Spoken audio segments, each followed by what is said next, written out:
This whole thing started with a producer asking me to do Montauk, which is a novel by Max Frisch. And I had worked with Max Frisch and we were close friends.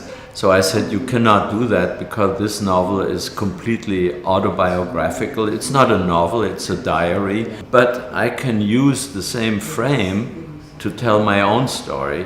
Indeed, most of my films were about the past, historical films, political films. And this time it's the opposite. It's the present in order to understand the past. You cannot change yourself. You can see the mistakes you made. You promise yourself you'll never make this mistake again, and yet you do.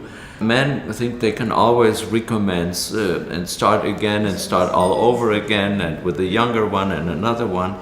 But for women are more close to nature, and there is a limit to everything. And that's why she is a tragic figure and he is ridiculous in a sense. It's the tragedy of a ridiculous man.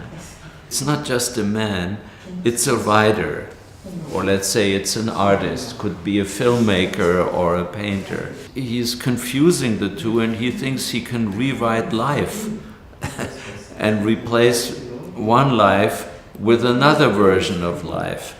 He is writing and he's living, he's turning every real character he meets in life into a fiction character. I remember very young when I was still an assistant, Godard was so desperate about his love with Anna Karenina that he wanted to give up filmmaking. And he came to see Jean-Pierre Melville, whose assistant I was, and to ask him, but Jean-Pierre, what is more important, Anna or cinema?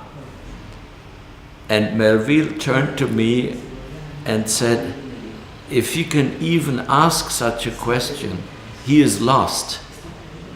Because for Melville it was obvious cinema was more important.